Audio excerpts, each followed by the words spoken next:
सूबे बिहार में परीक्षाओं के पेपर लीक हो जाना बिल्कुल आम बात है, चाहे वह प्रतियोगी परीक्षाओं का पेपर हो या फिर यूनिवर्सिटियां या बोर्ड परीक्षाओं का पेपर लीक का मामला हो।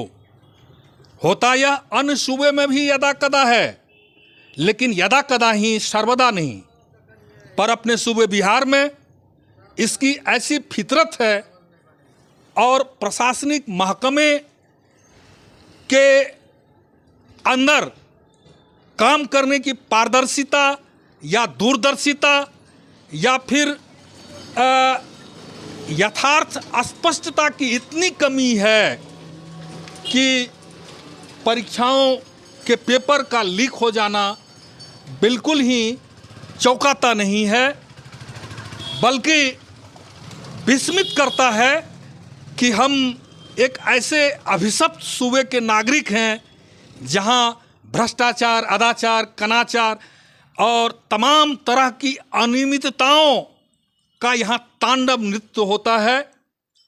अभी हाल फिलहाल बीपीएससी के परीक्षा का लीक हो जाना अभी चर्चा का विषय बना हुआ है। चर्चा का विषय इसलिए कि बहुत मेहनत मशक्क़त कर परीक्षार्थी रोजी रोजगार की खोज में प्रतियोगिता परीक्षाओं की तैयारी करते हैं, परीक्षा केंद्र तक पहुंचते हैं।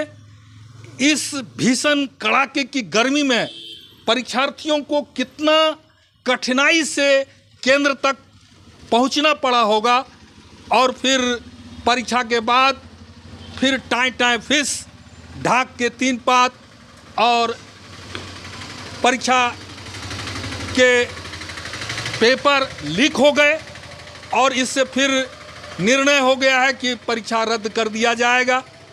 परीक्षार्थियों को फिर नए सिरे से अपनी तैयारी को त्वरा देने के लिए फिर समय और अभ्यास में लगना होगा।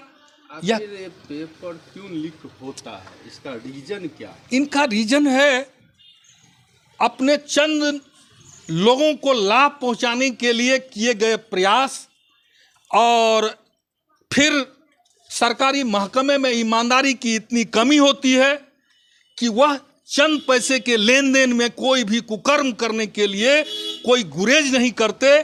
और सूबे बिहार की तो यह शान है कि आप ऊंचे पद पर हैं तो आप कितने नीच से नीच कर्म कर सकते हैं, इसी में आप की बड़ाई है। और आए दिन तरह तरह के आय से अधिक संपत्ति अर्जित मामले में वो दंडित होते हैं और अखबारों की सुर्खियां बनती हैं, पर होता वही है जो होता रहता है। हर बार परीक्षा में हर बार वही खिलवाड़ परीक्षार्थियों के साथ। जो करता है उसको क्या सजा होना चाहिए? उसके लिए सजा तो कड़ी से कड़ी ऐसी सजा हो कि फिर कोई इसके बारे में जीवन भर कभी सोच ना सके। लेकिन सरकारी तंत्र ऐसा है और न्याय प्रणाली इतनी पंगु है कि उसे कोई प्रमाण नहीं मिलता और प्रमाण नहीं मिलने पर संशय का लाभ देकर उन तमाम आरोपितों को बरी कर दिया जाता है।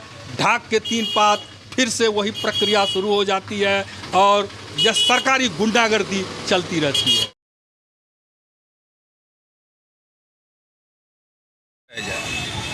कल ये जो बीपीएससी की परीक्षा रद्द हुई ये बहुत ही निंदनीय रहा, क्योंकि छात्र जो हैं कई सालों से मेहनत कर रहे थे और इसमें हमारे माननीय मुख्यमंत्री जी विकास पुरुष के नाम से जो विख्यात हैं वो लगे हुए हैं और ये बहुत ही गलत हुई और जो भी ये कार्य किया है उस पर उचित कार्रवाई होगी। क्या नाम हुआ? मेरा नाम अमन कुमार श्रीवास्तव।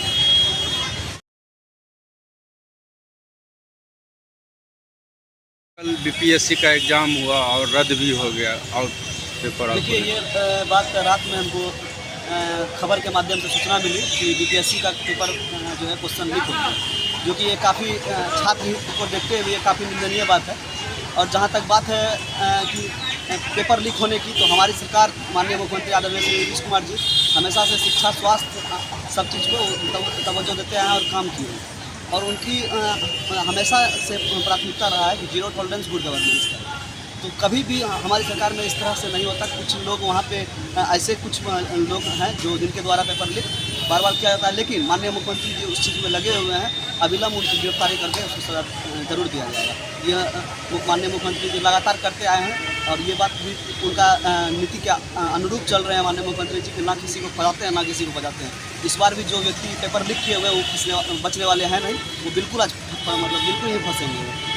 क्या नाम हुआ आपका? अंकित झा नाम है, छात्रदीप।